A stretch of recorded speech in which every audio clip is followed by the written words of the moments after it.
বন্ধুরা, মানুষ যখন অসহায় হয়ে পড়ে তখন সে বুঝে উঠতে পারে না তার তখন কি করণীয়। সমস্ত দিক থেকে যেন ঘিরে ধরে অন্ধকারের একরাশ কালো ছায়া। আর তখনই প্রয়োজন হয় প্রেরণামূলক কিছু নীতি, যুক্তি ও পরামর্শ। আজ আমরা এমনই 3টি ছোট মোটিভেশনাল স্টোরি আপনাদের সাথে শেয়ার করব, যেগুলো প্রত্যেক সমস্যা দূর করার নতুন পথ বলে দেবে। আপনার মনের সকল কষ্ট দূর করে জীবনকে সহজ করে তুলতে সাহায্য করবে। বন্ধুরা, আপনারা যদি আমাদের চ্যানেলে নতুন হয়ে থাকেন তাহলে চ্যানেলটি সাবস্ক্রাইব করে পাশে থাকা বেল আইকনটি অন করে আমাদের চ্যানেলে একটি লাইক দিয়ে আমাদেরকে উপকৃত করুন।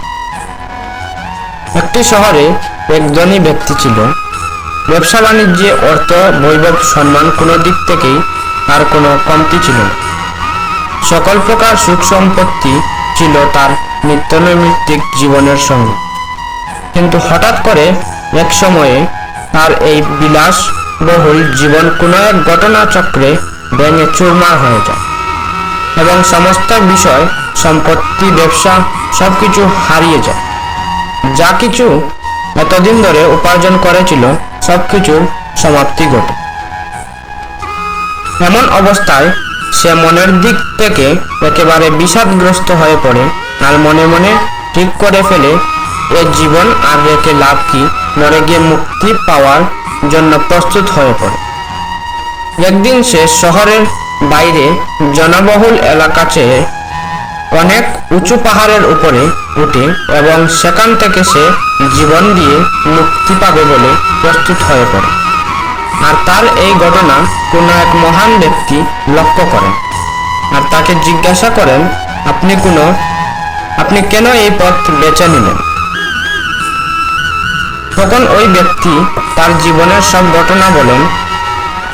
একটা সময় ছিল যখন আমি অনেক প্রভাবশালী আর অনেক ধন সম্পত্তির মালিক ছিলাম, কিন্তু এখন আমার কাছে তার আর কিছুই নেই। জীবন শূন্য হয়ে গেছে আর এই জীবন নিয়ে বেঁচে থাকা অনেক কঠিন হয়ে পড়েছে। তাই আমার আর এই জীবনের ভার বহন করার ক্ষমতা নেই আর আমি তাই এই পথ বেছে নিয়েছি।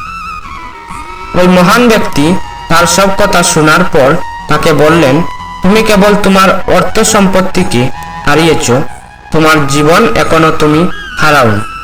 অর্থ রোজগার করার দক্ষতা সেদিনও তোমার কাছে ছিল আর আজও আছে।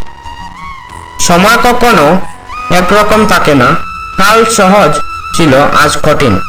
আর বিশ্বাস রাখো নিজের উপর, তুমি চাইলে তোমার জীবনের সকল সমস্যার সমাধান তুমি নিজেই করতে পারবে। তোমার জীবন সবার থেকে সহজ হয়ে উঠবে।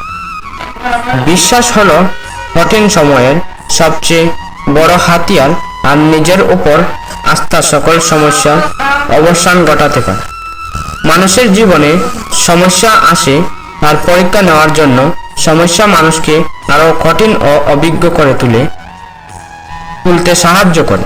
তাই নিজের উপর এক বুক বিশ্বাস নিয়ে ফিরে যাও সেই শহরের ভিড়ে যেখানে তুমি সব হারিয়ে এসেছো। সেখান থেকে আবার নতুন করে শুরু করো আর নিজের পরিশ্রমের সবটুকু উজাড় করে দাও। তুমি আবারও পারবে, কারণ তুমি হেরেছ যতটুকু তার থেকে বেশি অভিজ্ঞতা অর্জন করেছ। আর অভিজ্ঞ ব্যক্তির কাছে কোনো কাজই কঠিন নয়। ওই মহান ব্যক্তির কথা শুনে সর্বস্ব হারিয়ে ফেলা লোকটা আবারও নতুন করে বাঁচার স্বপ্ন দেখার ও তার বাণিজ্য শুরু করার সুযোগ এবং সাহস পেল। আর মনে মনে ভাবল, ঠিকই তো, আমি তো কেবল আমার ধন সম্পত্তি হারিয়েছি, নিজেকে তো হারাইনি। আর হারানোর পেছনে যেটুকু সময় ব্যয় হয়েছে তার বেশি সময় এখনো আমার সামনে